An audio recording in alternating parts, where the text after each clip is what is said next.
하나님 말씀은 사무엘상 21장 7절에서 9절까지 우리 함께 읽겠습니다.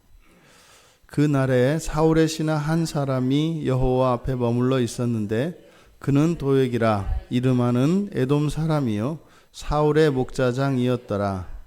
다윗이 아히멜렉에게 이르되 여기 당신의 수중에 창이나 칼이 없나이까? 왕의 일이 급함으로 내가 내 칼과 무기를 가지지 못하였나이다 하니 제사장이 이르되 내가 엘라 골짜기에서 죽인 블레셋 사람 골리앗의 칼이 보자기에 쌓여 에봇 뒤에 있으니 내가 그것을 가지려거든 가지라. 여기는 그것밖에 다른 것이 없느니라 하는지라. 다윗이 이르되 그 같은 것이 또 없나니 내게 주소서 하더라. 아멘. 이제 그날에 지금 다윗이 아히멜렉을 찾아와서 아히멜렉에게 여호와의 뜻을 구하고 또 식량을 구하던 그날입니다.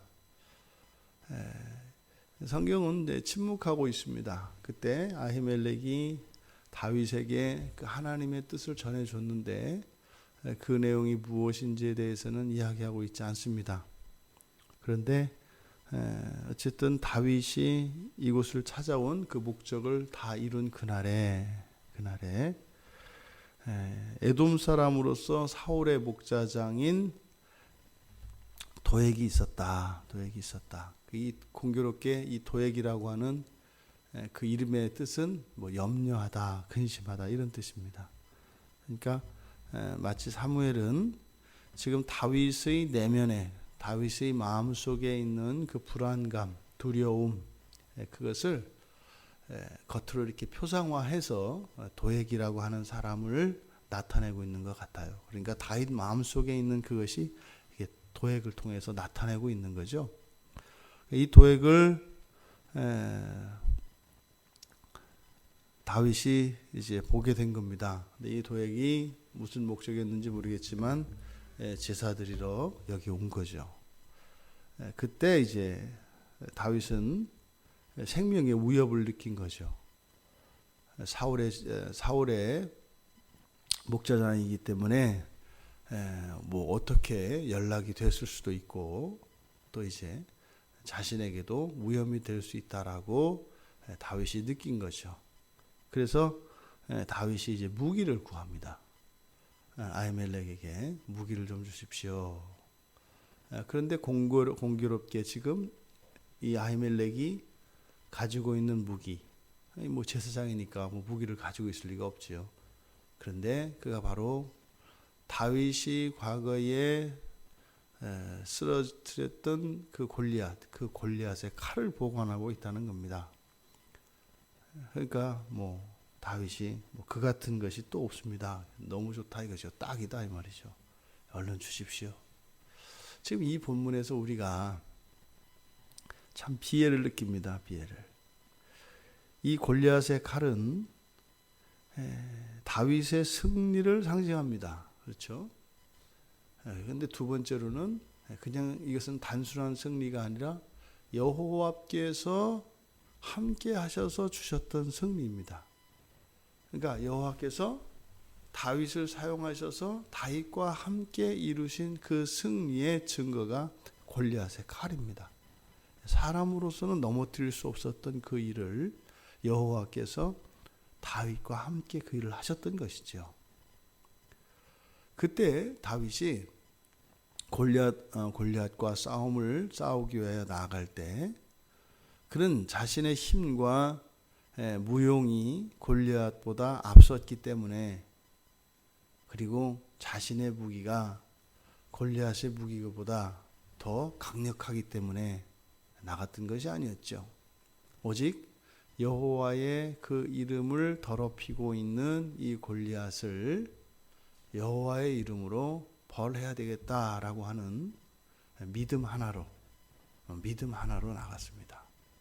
근데 지금 그때보다 훨씬 더 다윗은 더 힘도 세워졌고 훨씬 더 무예도 더 뛰어나게 됐을 것이고 그런 상황입니다. 그리고 상대는 뭐예요? 목자장입니다. 무슨 천부장, 백부장도 아니고 그냥 목자장입니다. 그 목자장 앞에서 이 다윗이 오히려 두려워하고 있습니다. 마치 과거에 골리앗이 그렇게 이스라엘을 조롱하고 여호와의 이름을 망령되이 일컫며 신성 모독을 일컬을 때 이스라엘 백성들이 벌벌벌벌 떨고 도망갔던 그것과 같이 지금 사울의 이방인 목자장 도액 하나를 다윗이 두려워하고 있습니다.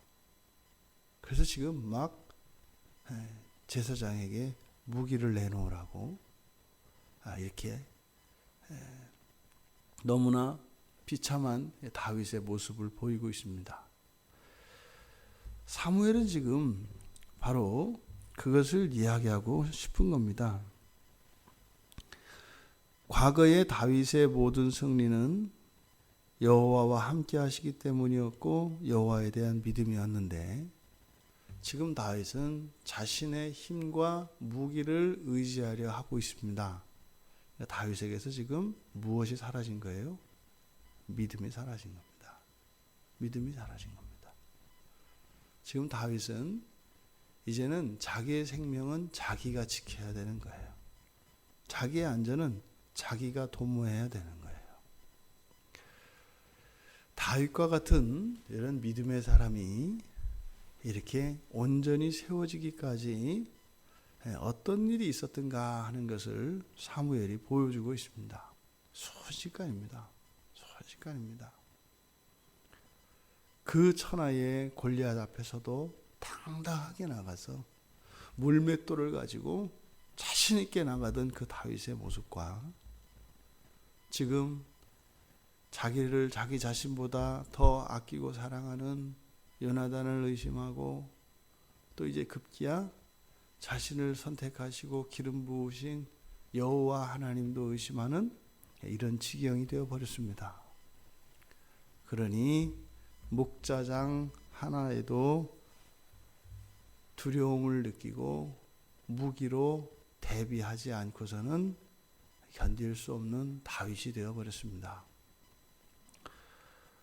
이 골리앗의 칼은 다윗에게 그 같은 것이 또 없다라고 하는 이 말 속에 있는 것과 같이 하나님이 함께 하시기 때문에 다윗은 염려할 필요가 없습니다. 죽어도 안 죽습니다. 왜냐하면 하나님이 택하셨고 기름을 부으셨기 때문입니다. 그럼 믿음으로 나아갔다면 믿음의 삶을 살게 될 것입니다. 어떤 결과를 우리가 얻을 때 그것은 두 가지의 방식으로 얻습니다. 하나는 믿음의 방식으로 그 결과를 얻어낼 수 있고 또 우리들의 능력과 또 사람의 힘으로 사람의 지혜로 그러한 결과를 얻어낼 수 있습니다. 그런데 똑같은 결과를 얻어내었다 할지라도 그 의미와 가치는 비교할 수 없을 정도로 큰 차이가 납니다. 믿음으로 이루어진 그 결과라면 그것의 가치는 하늘의 가치일 것이고 또 그것은 하나님이 주신 하나님의 은혜요, 사랑이요, 축복일 것입니다. 그러니까 그것은 하나님으로부터 온 것이기 때문에 그 가치는 이 세상에 있는 그 어떤 것보다 더 큰 가치를 지니게 됩니다. 그런데 나의 힘으로 우리 스스로의 힘으로 얻어낸 그것, 그거에 대해서도 감사는 하겠죠. 그런데 그것은 전적으로 하나님의 은혜로 하나님으로부터 주어진 그것과는 그 가치가 비교할 수 없을 정도로 작습니다. 기껏해야 나 스스로의 어떤 자부심, 그 정도 아니겠어요? 그리고 그것은 소멸하고 없어져 버릴 것입니다. 다윗이 지금 왕으로 세워져 가며 왕자 수업을 받고 있는 거지요. 이 과정에서 다윗은 믿음이 있을 때와 믿음을 잃어버렸을 때 자기 자신 안에서 일어나는 이 큰 변화를 훗날 분명히 기억하게 됩니다. 지금은 비록 다윗이 이렇게 시행착오를 하고 있습니다만 우리는 뭐 이 성경의 뒤 이야기를 아니까요. 다윗은 이번 일을 기회로 삼아서 어떤 경우에도 자신의 힘을 의지하지 않고 하나님의 힘을 의지하며 하나님을 믿는 믿음으로 이스라엘을 다스리게 됩니다. 우리들도 산후라면 우리의 신앙에 배운 바, 또 우리가 알고 있는 바, 우리가 믿는 바를 따르지 않고 그것에 반하는 삶을 살 수 있습니다. 그런데 우리는 그것 자체에 너무 집착할 것이 아니라 그랬을 때는요, 인정하고 회개하고 돌이키고 그것을 이제 앞으로 살아갈 우리의 삶의 교사로 삼으면 되는 겁니다.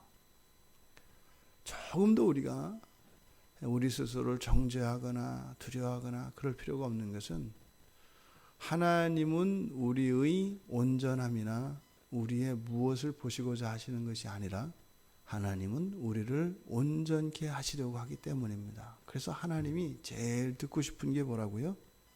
하나님, 제가 요러한 게 문제가 많고요. 요러한 게 하나님, 제가 극복하지 못하는 죄입니다. 정직하게 고백하고 하나님께 도움을 구하는 것을 가장 기뻐하신다고요. 왜요? 여전히 우리 안에는 깨어져야 될, 그리고 극복되어야 할 이런 정욕들과 죄의 그림자들이 끝없이 드리워져 있기 때문입니다. 하나님과 우리 사이에 가장 큰 방해가 되어지는 것은 하나님 앞에서 우리가 착해지려고 하는 겁니다. 그리고 하나님 앞에서 자꾸 인정받으려고 하는 겁니다. 네, 그래야죠. 착해야죠. 인정받을 수 있어야죠. 그런데 그런 것들은 정말 하나님의 은혜로 우리의 삶 속에 자연스럽게 나타나는 결과이어야 합니다. 애써서 노력해서 하는 것은 반드시 우리들이 보상을 요구하게 되어 있습니다. 사단이 그것을 그냥 두지 않습니다. 반드시 그것을 시험의 도구로 씁니다. 그러니까 실제로는 하나님의 은혜로 되어진 그것들이 우리의 공로가 되어버리면 그것으로 인하여 언젠가 하나님과 냉담의 기간을 가지게 됩니다. 그리고 하나님 사이에 오해가 생기게 됩니다. 모든 것은 하나님의 은혜입니다. 하나님은 우리들의 연약함, 지금 이 천하의 다윗이 이스라엘에 이만한 믿음이 없는 것 같았던 그 다윗이 칼 한 자루를 찾아서 의지하려고 하는 설명이 될 수 없는 이런 변화, 딱 하나입니다. 믿음을 잃어버렸을 때입니다. 우리가 지금까지 살아오면서 많은 어려움과 많은 고비들이 있었습니다. 그때마다 오늘 우리가 오늘날까지 이렇게 버틸 수 있었던 것은요, 믿음이 있었기 때문입니다. 우리가 믿음을 잃어버린다면 우리가 당연히 여기고 자신만만한 그 모든 것들에 대한 그 모든 것들이 다 사라져버리고 순식간에 다윗이 경험한 이런 경험을 하게 됩니다. 오늘까지 살아있는 것, 오늘 하루 우리가 살게 되는 것, 오직 하나님의 은혜입니다. 우리는 기도하지 않았고 구하지 않았고 우리들이 그렇게 예상할 수 없었던 그 모든 것들이 하나님의 은혜입니다. 공기와 빛이 이 공간을 채우고 있지 않다면 우리가 살 수 없는 것처럼 사실은 우리의 전생애가 그렇게 하나님의 은혜와 사랑으로 가득 차 있는 것이죠. 오늘 하루 하나님이 아닌 나의 힘으로 무엇을 극복하려 하거나 무엇을 이루어내려고 하는 이런 모든 시도는 그것 자체가 악하다, 나쁘다 이런 것이 아니라 순서가 잘못되었다는 것. 먼저 모든 것을 하나님께 맡기고 모든 결과를 하나님께 의탁하고 하나님을 의지하는 마음으로 또 하나님께서 반드시 나를 선하신 길로 인도하신다고 하는 지금 이 도액을 만났을 때도 다윗을 그가 해칠 수 없다고 하는, 그래서 하나님께서 이루어 가실 그 일들이 하나님이 원하시는 방식과 그 과정들을 통하여 이루실 수 있도록 기꺼이 우리의 인생에 믿음으로 우리가 살아갈 수 있게 되기를 바랍니다. 그래서 우리가 훗날 우리의 인생을 되돌아보고 하나님 앞에 갈 때 정말로 제 인생의 모든 것은 하나님의 은혜입니다, 이렇게 고백할 수 있는 우리 모두가 되기를 주님의 이름으로 축원합니다. 하나님, 믿음으로 넘어뜨렸던 그 골리앗의 칼을 의지하게 된 다윗이 있었던 것은 하나님의 선택과 또한 다윗의 그 하나님의 선택을 믿는 믿음이었습니다. 어느덧 환경과 주변으로부터 오는 이런 위협과 위험으로 인하여 믿음을 잃어버리고 자신의 힘으로 살아가고자 하는 다윗의 모습을 보게 됩니다. 다윗의 마음속에 들어가 있는 이 염려와 두려움, 이것이 저희들의 삶 속에, 저희들의 마음 속에는 있지 않은지 돌아볼 수 있는 시간 되기 원합니다. 하나님, 오히려 어둠이 깊어지고 위험이 커 갈수록 저희들에게 더 큰 믿음을 허락하여 주셔서 저희들의 마음이 요동치 아니할 수 있도록, 또한 하나님의 선하심과 성실하심을 조금도 의심치 않도록 은혜를 내려주셔서 믿음으로 저희의 인생을 꿋꿋이 살아갈 수 있도록 도와주시옵소서. 예수님의 이름으로 기도드리옵나이다. 아멘.